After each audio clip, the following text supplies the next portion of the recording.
जय श्री राम। कल्याण। ब्रह्मा एवं आंतरिक त्याग का तात्पर्य। ब्रह्मलीन परम श्रेष्ठ श्री जय दयाल जी गोविंद का यह बाहर एवं भीतर के कर्मों का त्याग तो साधुओं के लिए बताया गया है। यह इसलिए कि उनको दोनों का त्याग कर कैसे बनना चाहिए। साधु को नेत्रों से अंधे की तरह, कानों से बहरे की तरह, हाथों से लूले की टूटे हुए हाथ वाले की तरह, पैरों से लंगड़े की तरह, वाणी से गूंगे की तरह होना चाहिए।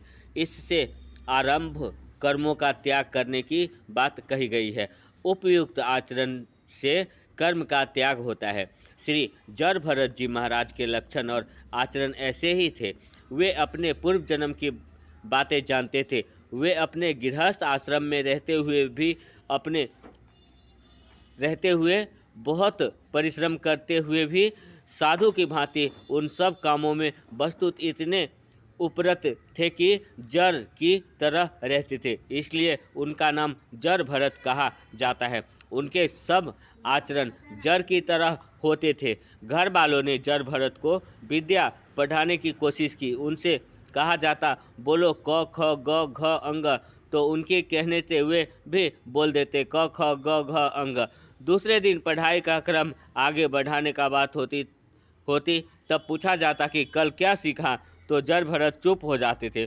पूछा जाता था कि क्या कल का पाठ सब भूल गए, तो वे चुप हो जाते थे। फिर दूसरी बार पढ़ाते क ख ग घ अंग। इस प्रकार और थोड़ा आगे पढ़ने पर जब पिछला पाठ पूछा जाता तब भी चुप।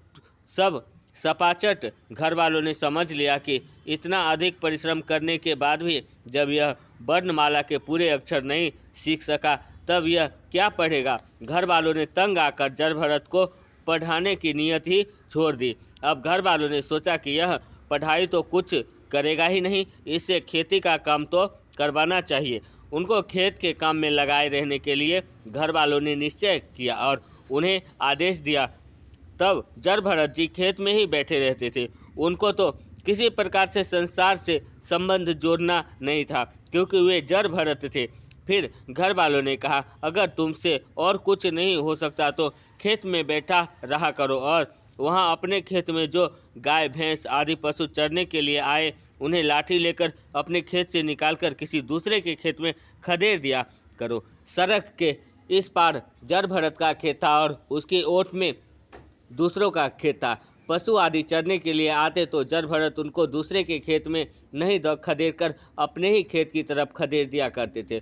जब दूसरे दिन घर वालों ने जाकर देखा कि खेत में बहुत सी गायें भैंसें इकट्ठी है और खेत को साफ कर रही है, तो उन्होंने जड़ भरत से कहा कि तुमको कहा गया था कि इन पशुओं को दूसरे के खेत में खदेड़ दिया करना, तो इन पशुओं को अपने खेत में क्यों घुसा रखा है। जड़ भरत ने कहा, आपने कहा था कि हाथ में यह लाठी रखो और पशुओं को खदेड़ दिया करो। मैंने पशुओं को खदेड़ दिया।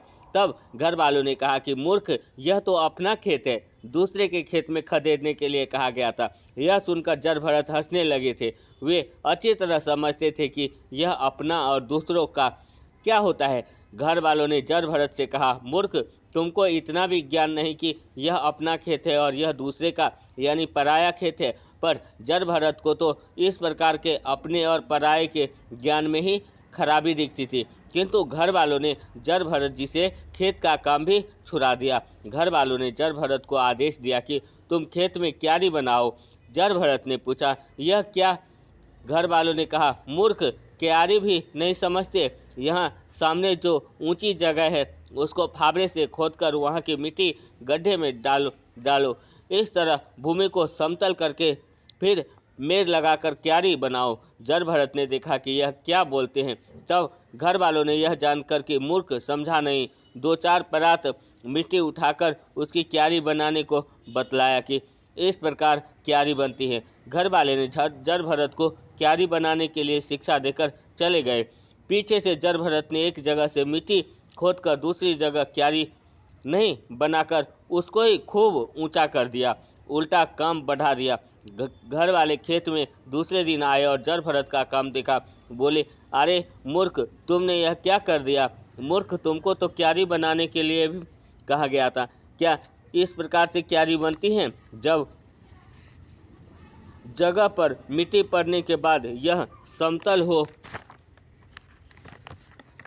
चुकी है तब तुमको मिट्टी डालने के का काम बंद कर देना चाहिए था। यह इतना ढेर इस जगह बनाकर तुमने तो दुगना काम बढ़ा दिया है। इसको अब समतल बराबर कौन करेगा? समझता नहीं, मूर्ख कहीं का। अब इसको समझाए कौन? किसी की बात यह समझता हो तो वह समझाए, पर इसे तो समझना ही नहीं है। आखिर घर वालों ने तंग आकर कहा, तुम किसी प्रकार का काम करने के लायक नहीं हो, बस कोई भी काम मत करो किया करो, केवल बैठे रहा करो। जड़भरत ने कहा, बहुत ठीक। वे खेत में बैठे रहा करते और उनको चाहिए ही क्या था, वे परमात्मा को खूब ध्यान करते और ध्यान में मग्न रहा करते। 8 पहरों में से कभी एक पहर घर में आ जाया करते और घर वाले उनको भोजन करा दिया करता। एक दिन की बात है कि जड़भरत को ध्यान करते करते कुछ विलंब हो गया और घर पर वे भोजन के लिए देरी से पहुँचे। उनकी भाभी ने देखा कि यह जड़भरत मुष्टंड मोटा तगड़ा सामने खड़ा है। जड़भरत जी के देर करने पर उनकी भाभी जी ने उनको भोजन का ख्याल छोड़ दिया था, किंतु जब देखा कि वे सामने खड़े हैं तब बचा हुआ भोजन जिसे उसने अपने खाने के लिए रख छोड़ा था और जिसको जूठा कहा जाता है, लाकर जड़भरत जी के थाली में उसमें से आधा परोस दिया और जड़भरत ने खूब प्रेम से प्रसाद पा लिया। उनकी भाभी भी मन ही मन सोचने लगी कि यह भी कोई पशु ही है जो इस प्रकार का बचा हुआ जूठा भोजन भी नहीं छोड़ता। पर यह एक विचित्र बात हुई कि जड़भरत के भोजन कर लेने के बाद जो थोड़ा भोजन बच गया था उसमें अमृत के समान खूब सुगंध आने लगी। जड़भरत का भाई जब घर आया तो उसको भी यह सुगंध मालूम होने लगा। उसने अपनी स्त्री से पूछा कि क्या बात है, आज यह सुगंध कैसी आ रही है? उसकी स्त्री ने कहा कि यह चावलों में से ही सुगंध आ रही है। तब उसने वे भी चावल खाकर कहा, सचमुच ये बड़े स्वादिष्ट हैं, अमृत के समान है लगते हैं। ऐसे चावल तो मैंने कभी नहीं खाए थे। उससे पूछा, चावल किसने बनाए थे? स्त्री ने कहा, चावल मैंने ही बनाए थे। उन्होंने कहा, चावल आज बहुत ही स्वादिष्ट बने हैं, ऐसे ही स्वादिष्ट चावल रोज बनाया करो। स्त्री ने सोचा, क्या हरज है, मैं तो इस प्रकार के चावल बनाने की विधि सीखी गई हूँ, इस प्रकार के चावल बनाने में क्या भेद है। उसने दूसरे दिन सब चावलों को गाय बैल आदि के लिए जो दाना उबाला गया था उसे बटुले में डाल दिया।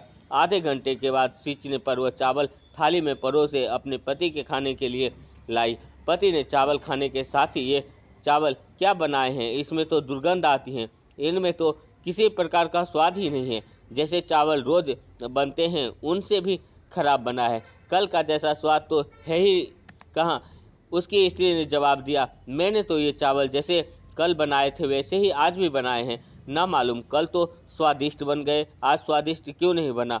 उसको क्या मालूम कि इन चावलों को स्वादिष्ट बनाने वाला कौन है, क्योंकि जिनका यह प्रभाव था कि चावल में सुगंध आ गई थी उनमें उसकी श्रद्धा तो थी नहीं।